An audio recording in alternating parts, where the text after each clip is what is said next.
Hello മക്കളെ, നമ്മളിന്ന് study ടൈമിൽ നോക്കുന്നത് 8ാം ക്ലാസ്സിൻ്റെ സോഷ്യൽ സയൻസിലെ ഈ പ്രാവശ്യത്തെ ഹാഫ് ഇയർലി എക്സാമിൻ്റെ ക്വസ്റ്റ്യൻ പേപ്പറും ആൻസേഴ്സും ആണ്. അപ്പോൾ ഓപ്ഷൻസ് എല്ലാം കൊടുക്കുന്നില്ല, ആൻസേഴ്സ് മാത്രമാണ് കേട്ടോ കൊടുക്കുന്നത്.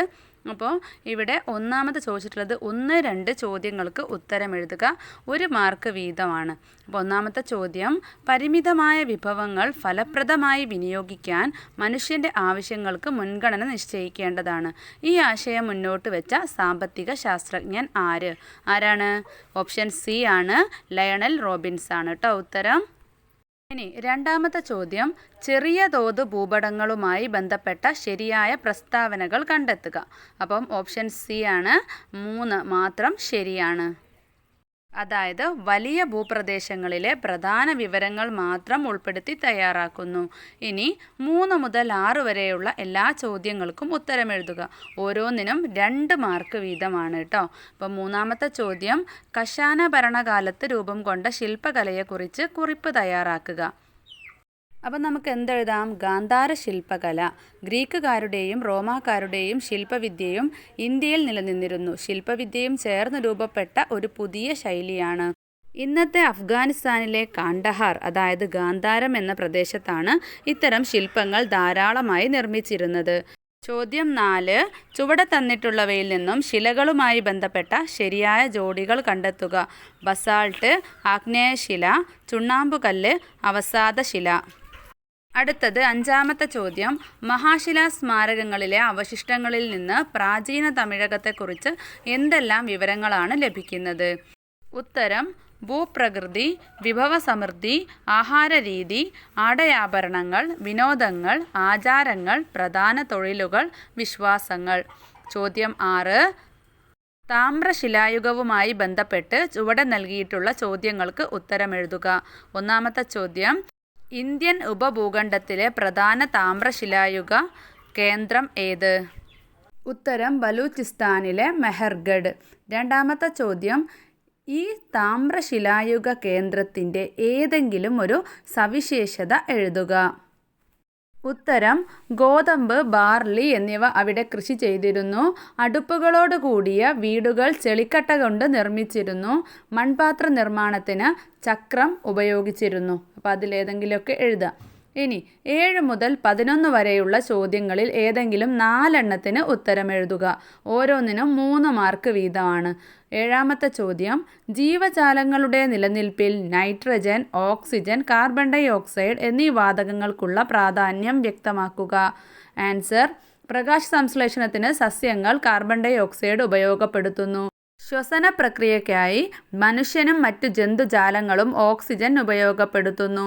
നൈട്രജൻ സ്ഥിരീകരണത്തിലൂടെ സസ്യവളർച്ചയ്ക്കായി നൈട്രജൻ ഉപയോഗപ്പെടുത്തുന്നു. 8ാമത്തെ ചോദ്യം, മാസിഡോണിയക്കാരുടെ ഇന്ത്യൻ ആക്രമണവുമായി ബന്ധപ്പെട്ട് ചുവടെ നൽകിയിട്ടുള്ള ചോദ്യങ്ങൾക്ക് ഉത്തരം എഴുതുക. ഒന്നാമത്തേത്, BCE 327 ഇന്ത്യ ആക്രമിച്ച മാസിഡോണിയയിലെ ഭരണാധികാരി ആരാണ്? അലക്സാണ്ടർ. രണ്ടാമത്തെ ചോദ്യം, മാസിഡോണിയക്കാരുടെ ഇന്ത്യൻ ആക്രമണത്തിൻ്റെ ഏതെങ്കിലും 2 ഫലങ്ങൾ എഴുതുക. യൂറോപ്പുമായുള്ള വ്യാപാര ബന്ധം ശക്തിപ്പെട്ടു, കരയിലും കടലിലുമായി പുതിയ വാണിജ്യപാതകൾ വികസിച്ചു, ഭൂമിശാസ്ത്രപരമായ അറിവ് വർദ്ധിച്ചു, ഇന്ത്യയുടെ വടക്കു പടിഞ്ഞാറൻ പ്രദേശത്ത് രാഷ്ട്രീയ ഏകീകരണത്തിന് വഴിതെളിച്ചു, ഗ്രീക്ക് നിർമ്മാണകല ഇന്ത്യയിൽ പ്രചരിച്ചു. ഇനി 9ാമത്തെ ചോദ്യം, ഈജിപ്ഷ്യൻ സംസ്കാരം ശാസ്ത്രഗണിതശാസ്ത്ര രംഗങ്ങളിൽ നൽകിയ സംഭാവനകൾ വിശദമാക്കുക. ഉത്തരം, സൂര്യനെ അടിസ്ഥാനമാക്കിയുള്ള ഒരു കലണ്ടർ അവർ തയ്യാറാക്കി. ഒരു വർഷത്തെ 365 ദിവസങ്ങളാക്കി കണക്കാക്കിയിരുന്നു. 30 ദിവസങ്ങളുള്ള 12 മാസങ്ങളായി ഒരു വർഷത്തെ വിഭജിച്ചു. ബാക്കി വന്ന 5 ദിവസങ്ങൾ ആഘോഷങ്ങൾക്കായി മാറ്റിവെച്ചിരുന്നു. ഗണിതശാസ്ത്ര രംഗത്തും പ്രാചീന ഈജിപ്തിൻ്റെ നേട്ടങ്ങൾ ശ്രദ്ധേയമാണ്. പിന്നെ എന്തെഴുതാം? ത്രികോണം, ചതുരം എന്നിവയുടെ വിസ്തൃതി കണക്കാക്കാൻ അവർക്കറിയാമായിരുന്നു. നിഴലിനെ അടിസ്ഥാനമാക്കി സമയം കണക്കാക്കുന്ന സൂര്യഘടികാരം, ജലപ്രവാഹത്തിൻ്റെ അടിസ്ഥാനത്തിൽ സമയം നിർണ്ണയിക്കുന്ന ജലഘടികാരം തുടങ്ങിയവ അവർ തയ്യാറാക്കിയിരുന്നു. ചോദ്യം 10, സംസ്ഥാനത്തിൻ്റെ ഉയർന്ന കോടതിയായ ഹൈക്കോടതിയുടെ അധികാരങ്ങൾ എഴുതുക. മൗലികാവകാശങ്ങളുടെ ലംഘനവുമായി ബന്ധപ്പെട്ട കേസുകളിൽ ഉത്തരവുകൾ പുറപ്പെടുവിക്കൽ, സിവിലും ക്രിമിനലുമായ കേസുകളിൽ കീഴ്ക്കോടതികളിൽ നിന്നുമുള്ള അപ്പീൽ പരിഗണിക്കൽ, സംസ്ഥാന നിയമസഭ പാസാക്കുന്ന നിയമങ്ങൾ വ്യാഖ്യാനിക്കൽ. 11ാമത്തെ ചോദ്യം, പ്രാചീന തമിഴകത്തെ വിനിമയ സമ്പ്രദായത്തിൽ ഉമണർ പ്രധാന പങ്കു വഹിച്ചിരുന്നു. പ്രസ്താവന സാധൂകരിക്കുക. ഉത്തരം: ഉമണർ ഒരു കച്ചവട സംഘമായിരുന്നു. നെയ്തൽ പ്രദേശത്തു നിന്ന് ഉപ്പും ഉണക്കമീനും ശേഖരിച്ച് മറ്റു തിണകളിൽ വിതരണം ചെയ്യുന്നു. പകരം കുരുമുളക്, സുഗന്ധദ്രവ്യങ്ങൾ, വനവിഭവങ്ങൾ ശേഖരിക്കുന്നു. ശേഖരിച്ച വിഭവങ്ങൾ കടൽത്തീര പട്ടണങ്ങളിലെ വാണിജ്യ കേന്ദ്രങ്ങളിൽ വിറ്റിരുന്നു. അവിടെ നിന്നാണ് വിദേശ രാജ്യങ്ങളിലേക്ക് അവ കയറ്റി അയച്ചിരുന്നത്. ഇനി 12 മുതൽ 14 വരെയുള്ള ചോദ്യങ്ങളിൽ ഏതെങ്കിലും 2 ഉത്തരം എഴുതുക. പക്ഷെ എല്ലാത്തിൻ്റെയും ആൻസർ ഇവിടെ കൊടുക്കുന്നുണ്ട്. 12ാമത്തെ ചോദ്യം, ഇതിൽ 4 മാർക്കാണ് കേട്ടോ ഓരോ ചോദ്യത്തിനും വരുന്നത്. 12ാമത്തെ ചോദ്യം, സാംസ്കാരിക ഭൂപടവും ഭൗതിക ഭൂപടവും തമ്മിലുള്ള വ്യത്യാസം ഉദാഹരണ സഹിതം വ്യക്തമാക്കുക.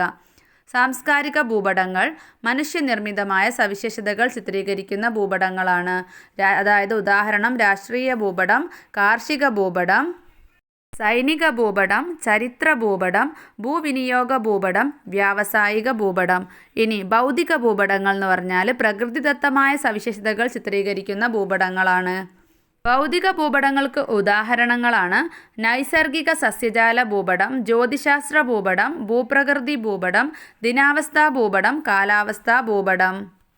അടുത്തത് ചോദ്യം 13. എ കോളത്തിന് അനുയോജ്യമായി ബി കോളം ക്രമീകരിച്ചെഴുതുക. അപ്പോൾ ഇവിടെ ക്രമീകരിച്ചാണ് തന്നിട്ടുള്ളത്. ചാണക്യൻ, ഫലപ്രദമായ സാമ്പത്തിക പ്രവർത്തനവും വരുമാന നഷ്ടം തടയലും. ദാദാഭായ് നവറോജി, ചോർച്ചാ സിദ്ധാന്തം. മഹാത്മാഗാന്ധി, ട്രസ്റ്റിഷിപ്പ്. അമർത്യാസെൻ, ക്ഷേമ സാമ്പത്തിക ശാസ്ത്രം. ചോദ്യം 14. 16 മഹാജനപദങ്ങളിൽ കൂടുതൽ ശക്തമായത് മഗധയായിരുന്നു. പ്രസ്താവന സാധൂകരിക്കുക. ഉത്തരം: ഇരുമ്പയിരിൻ്റെ നിക്ഷേപം ആയുധങ്ങളും കാർഷിക ഉപകരണങ്ങളും നിർമ്മിക്കാൻ സഹായിച്ചു. ഗംഗയും പോഷക നദികളും മഗധയെ ഫലഭൂയിഷ്ഠമാക്കി. വനങ്ങളിലെ മരങ്ങൾ ഉപയോഗിച്ച് വാണിജ്യ ആവശ്യത്തിനുള്ള വഞ്ചികൾ പണിതു. പിന്നെയോ യുദ്ധത്തിൽ ആനകളെ ഉപയോഗിച്ചു.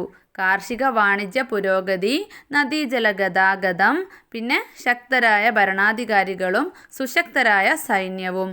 ഇനി 15 മുതൽ 17 വരെയുള്ള ചോദ്യങ്ങളിൽ ഏതെങ്കിലും 2 ഉത്തരം എഴുതിയാൽ മതി. അപ്പോൾ ഓരോന്നിനും 5 മാർക്ക് വീതമാണ്. 5 മാർക്ക് വീതമാണ്. 15ാമത്തെ ചോദ്യം, ശതവാഹനകാലത്തെയും ഗുപ്തകാലത്തെയും ഭൂദാനത്തിൻ്റെ സവിശേഷതകൾ വിശദമാക്കുക. അപ്പോൾ ഗുപ്തകാലഘട്ടം, ശതവാഹന കാലഘട്ടം എന്നിങ്ങനെ 2 ബോക്സിൽ എഴുതാം.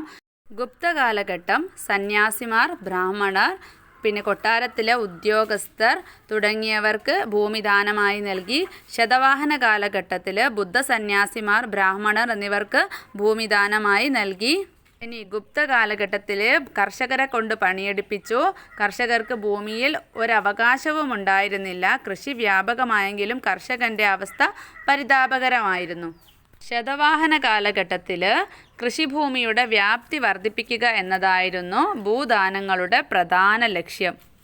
ദാനം നൽകിയ ഭൂമിയുടെ ഭരണാധികാരവും ക്രമേണ ഇവർക്ക് നൽകി. രാജാവിൻ്റെ അധികാരത്തെ ഇത് ദുർബലപ്പെടുത്തി.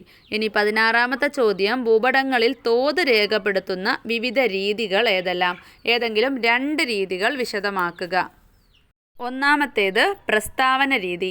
ഭൂപടത്തിലെ ഒരളവ് ഭൂമിയിലെ എത്ര പ്രദേശത്തെ പ്രതിനിധാനം ചെയ്യുന്നുവെന്ന് കാണിക്കുന്ന രീതിയാണ്. പിന്നെ സാധാരണക്കാർക്ക് പോലും എളുപ്പത്തിൽ മനസ്സിലാക്കാമെന്നതാണ് ഈ രീതിയുടെ മെച്ചം. ഉദാഹരണം 1 സെൻറ്റിമീറ്ററിന് 5 കിലോമീറ്റർ. പിന്നെ ഭിന്നക രീതി. ഭൂപടത്തിലെ ദൂരവും ഭൂമിയിലെ ദൂരവും തമ്മിലുള്ള ആനുപാതിക അകലത്തെ സൂചിപ്പിക്കുന്ന രീതിയാണ് ഭിന്നക രീതി. ഓരോ രാജ്യത്തും നിലവിലുള്ള യൂണിറ്റുകളുടെ അടിസ്ഥാനത്തിൽ ഈ ആനുപാതിക അകലത്തെ വായിച്ചെടുക്കാമെന്നതാണ് ഇതിൻ്റെ മെച്ചം. ഉദാഹരണം ഇവിടെ തന്നിട്ടുണ്ട്. പിന്നെ രേഖാരീതി. ഭൂപടത്തിൽ ഉണ്ടാകുന്ന മാറ്റത്തിന് ആനുപാതികമായി തോതിലും മാറ്റം വരുത്തി പ്രദർശിപ്പിക്കുന്ന രീതിയാണിത്. ഭൂപടങ്ങൾ വലുതാക്കുകയോ ചെറുതാക്കുകയോ ചെയ്യുമ്പോൾ രേഖാരീതിയിൽ കാണിച്ചിട്ടുള്ള തോതും ആനുപാതികമായി മാറുന്നു എന്നതാണ് ഈ രീതിയുടെ സവിശേഷത. അടുത്തത് ചോദ്യം 17 ആണ്. ചുവടെ നൽകിയിട്ടുള്ള സൂചനകളുടെ അടിസ്ഥാനത്തിൽ പഴന്തമിഴ് പാട്ടുകളെക്കുറിച്ച് വിശദമാക്കുക. സൂചനകൾ: സംഘസാഹിത്യം, പഴന്തമിഴ് പാട്ടുകളുടെ പ്രതിപാദ്യ വിഷയങ്ങൾ. 1.